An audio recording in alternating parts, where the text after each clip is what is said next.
চিন্তা করছে যে মোহাম্মদ তো সাধারণ মানুষ নয়, যদি গাছ হয়ে যায় তাহলে তো আমাদের মুসলমান হতে হবে। ব্রাদারানি মিল্লাত ইসলামিয়া,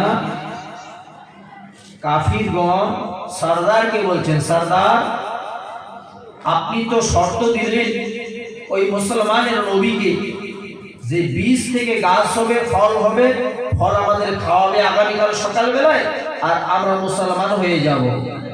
কিন্তু মোহাম্মদ কিন্তু সাধারণ মানুষ নয়, যদি গাছটা হয়ে যায় তখন কি হবে? বলে তোমরা কি পাগল হয়েছো?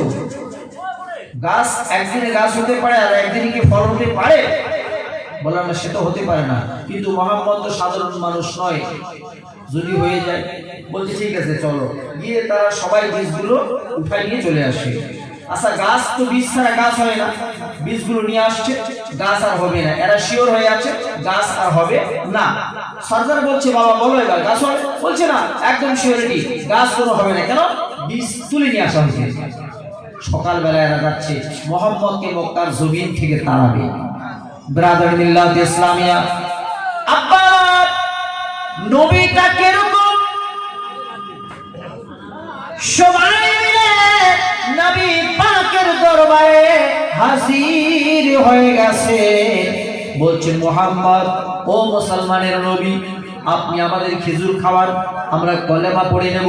আমার নবী তাদেরকে নিয়ে যখন বাগানের দিকে চলে যাচ্ছে, যেতে যেতে যেতে যেতে যখন কাছাকাছি পৌঁছে গেছে, ও আব্বা আমার নবীর হাতের বরকতে আমার আল্লাহ বিনা বীজে খেজুরের বাগান তৈরি করে রেখেছে।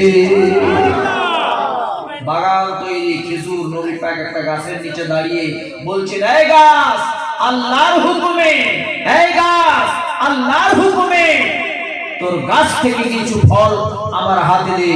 সঙ্গে সঙ্গে থরথর করে ফলগুলো পড়লো আমার নবী সবার হাতে। আপনার খেজুরগুলো তুলে দিলেন, সবাই খাচ্ছেন, মাথা হিলাচ্ছেন। আল্লাহ রাসূল জিজ্ঞেস করলেন, বাবা খেজুরগুলোকে মজা আছে কি মজা নাই? বলছে হুজুর এত মজা পৃথিবীর জমিনে আর কোন এরকম সুস্বাদু খানা নাই। কিন্তু হুজুর একটাই কথা হলো, যতগুলো খেজুর আমরা খেয়েছি প্রত্যেকটা খেজুরের মধ্যে আমরা দেখলাম কোন খেজুরের মধ্যে একটাও বীজ পাওয়া যায়নি। জোরে বলুন। বলছে বাবা বীজ তোমরা পাবে কোথায়? কারণ গতকাল যখন আমি বীজ লাগিয়ে দিয়েছি আর তোমরা তো বীজগুলো তুলে নিয়ে চলে গেছো, তাহলে বীজ পাবে কোথায়?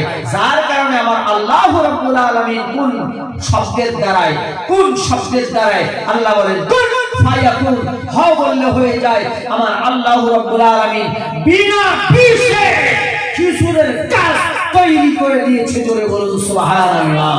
সে নবী আমার, সে নবীর মাহফিল মক্কার জমিন নবী আসলো। ব্রাদার মিল্লাত ইসলামিয়া, সনাতন ধর্মের গ্রন্থ বলছে এত স্নিগ্ধন্তরিচ্ছ আচার্যের সমন্বিত মোহাম্মদ ইতিখ্যাত শিষ্য শাখা সমন্বিত নেপশ্চৈব মহাদ এবং মরুস্থল নিবাসিনী গঙ্গা জলেশ্চ সংস্নাপ পঞ্চগব্য সমন্বিত চন্দনা দিভির্ব তুষ্টাবমন সাহরম ত্রিপুরা সুরনাশায় বহু মায়া প্রবর্তিনে মৃচ্ছ গুপ্তায় শুদ্ধায় সচ্চিদানন্দ রূপিণে তম্বাং হিংকিং কর শরণার্থ উপাগতম। জোরে বলুন সুবহানাল্লাহ। যাই হোক বাবা, আমাকে শেষ করতে বলা হয়েছে, বেশি আর বাড়াবো না।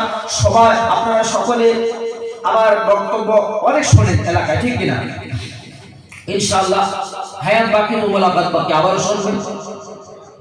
কিছুক্ষণের মধ্যে আপনাদের সকলে, আমাদের সকলে শ্রদ্ধাভাজন হযরত আল্লামা মাওলানা মুতালিব সাহেব চলে আসবেন। তার আগে আমাদের আল্লামা মাওলানা রফিউল বারী সাহেব, উনিও আপনাদের সামনে কিছু আলোচনা তুলে ধরবেন। দেখুন বাবা, প্রত্যেকের একটা হক আছে, উনি এলাকার হলেও কিছু হক আছে। ওনার বক্তব্য আপনারা সবাই শ্রবণ করার চেষ্টা করবেন। আমার সংক্ষিপ্ত বক্তব্য তাড়াহুড়ো করে বলেছি,